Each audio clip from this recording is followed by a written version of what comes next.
Hi, hello, and welcome to my channel. My name is Sarah. Thank you so much for being here. Today is going to be a little bit of a different video than I have done so far. I'm kind of uploading midweek towards the end of the week, giving a couple of my thoughts on UFC 259 last weekend. We had 3 title fights last weekend, and then also just kind of going into a couple things about UFC Vegas 21, which is coming up in 2 days. Kind of just sitting here hanging out with you guys, talking fights a little bit. So thank you for hanging out with me today.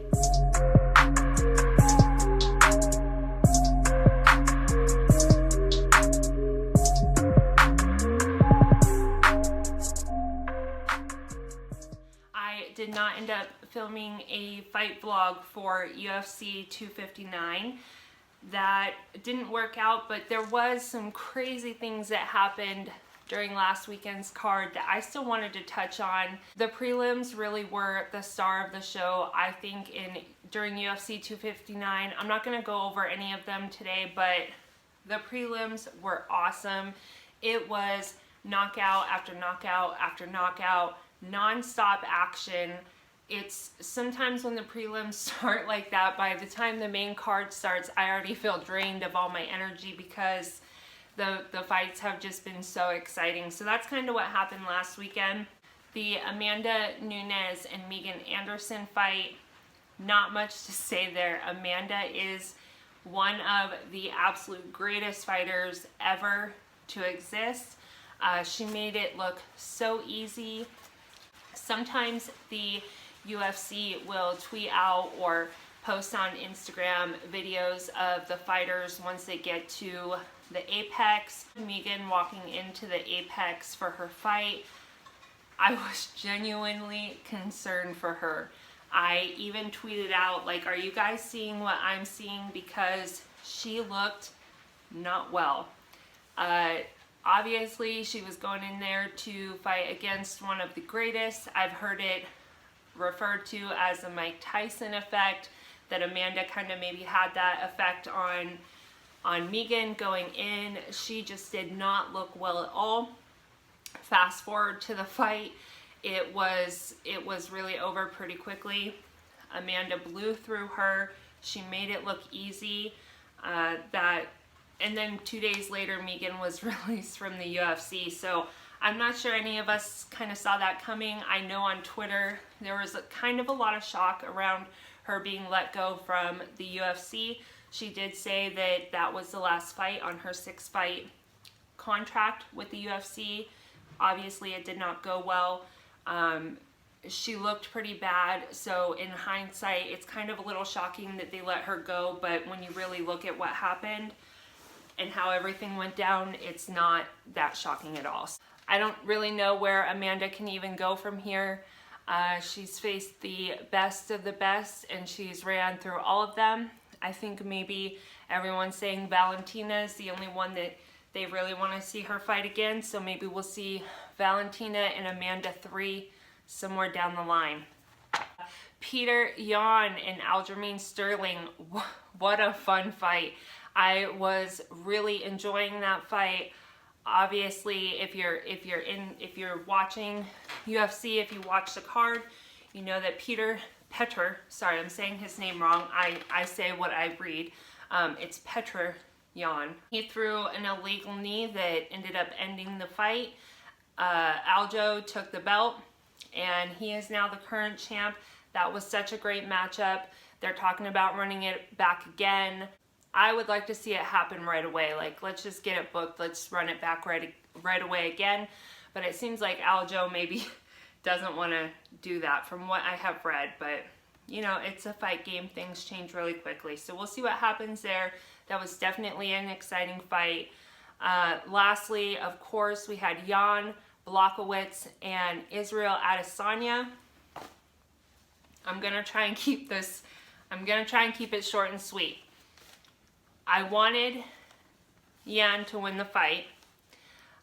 That I had made perfectly clear, I feel like, on Twitter. However, I didn't have any harsh feelings towards Izzy necessarily. I'm kind of indifferent towards him. This fight was so exciting. They were exchanging right from the beginning. It was kind of non-stop action. I was enjoying the fight thoroughly. The commentary on the fight, however, by the third round, I was beside myself listening to the commentary. It got so bad that it honestly started ruining the fight for me.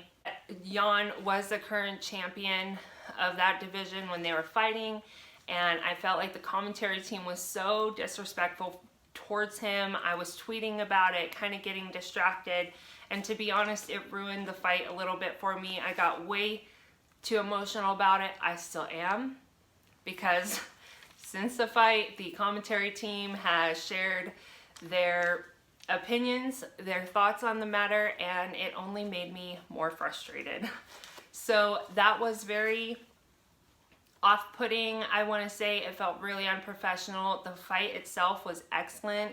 I was enjoying it so much. I want to say the best part about that evening even was Brandon muting the commentary the last couple rounds of the fight, and he kind of did the commentary for us himself, and it was way better. It was awesome. He's calling all the shots, telling me everything that was happening, every knee that was landing, stuff like that. So it got to a point where the commentary was so bad that we just had to mute it, and then, like I said, we kind of commented on the fight ourselves. But I just thought that it was really entertaining. That was a great matchup. No disrespect to Izzy. I felt like he handled his loss very well, very professionally. He has nothing to be ashamed of. That fight was incredible. So, no shame in the loss. Those are my thoughts. Honestly, that card was complete fire. Almost feels irrelevant at this point because we're already to Thursday. In the fight game, stuff moves so fast, but that was a great card. I didn't upload a fight vlog, so I thought, what the heck, I'd hop on here, have a little chit chat with you guys, give you my thoughts on how I thought it went down. I thought it was great. What did you guys think? Let me know in the comments below.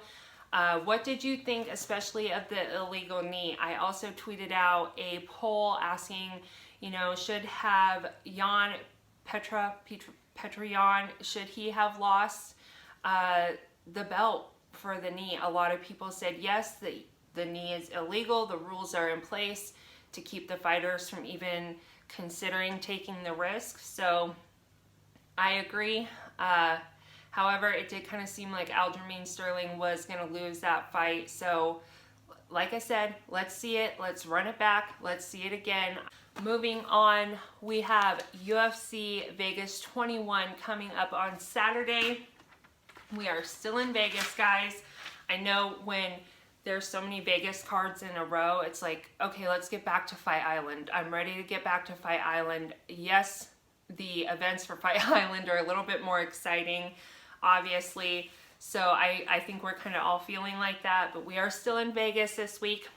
UFC Vegas 21, we have Leon Edwards versus Belal Muhammad, which this fight in itself is going to be so fun. I have to be honest with you, the rest of the card, it's lacking a little bit. I looked through it today and I'm like, oh my gosh, there's so few fighters on this card that I'm familiar with that I could actually probably just sit down and talk about it, and it'd be like 5 minutes long. So that's what I'm gonna do. We have Leon Edwards versus Belal Muhammad. What a fun matchup. Leon hasn't lost since December of 2015. He has won his past 8 fights in a row, but he also hasn't fought since July 2019. So I think Leon is the favorite in this. They both have 18 wins and 3 losses, but like I said, Leon has not fought since July of 2019. That's quite a while ago when you consider everything that happened in 2020.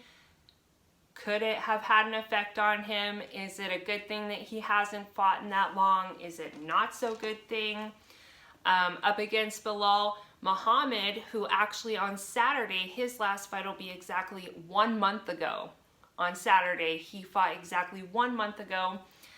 He fought against Diego Lima at UFC 258. He won that fight.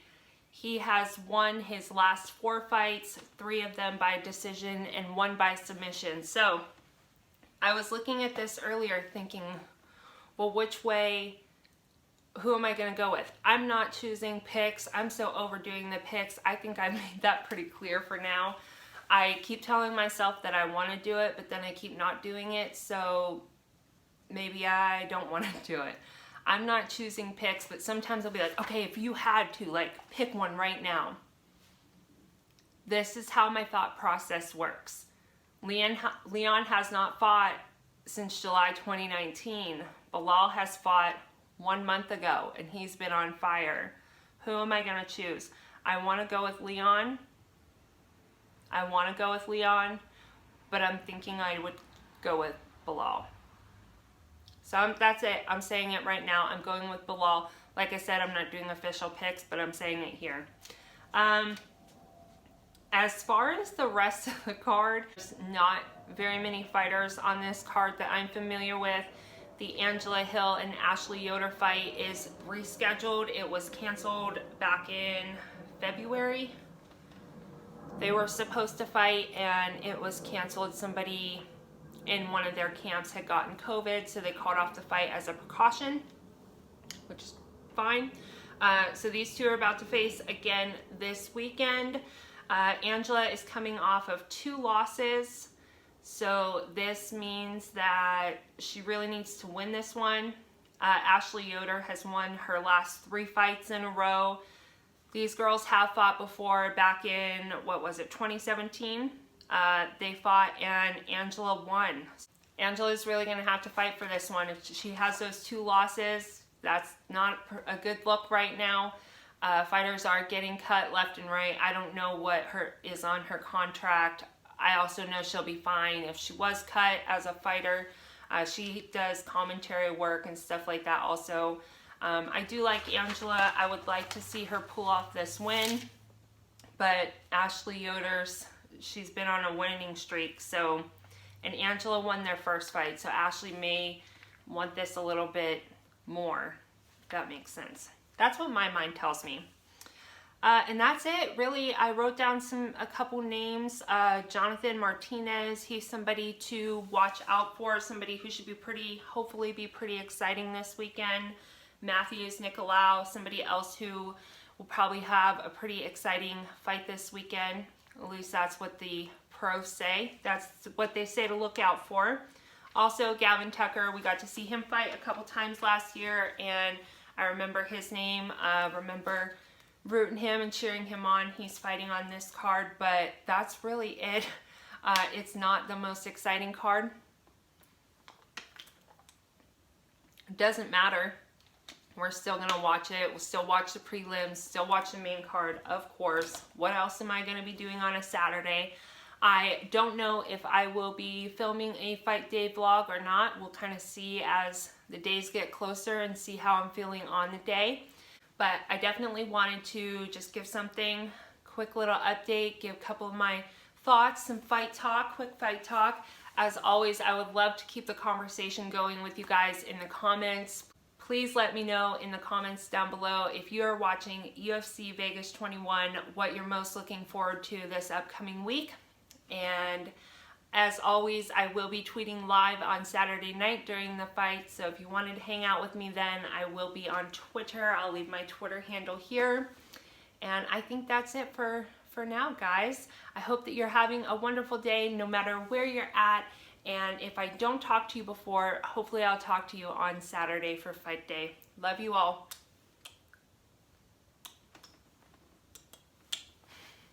Bye.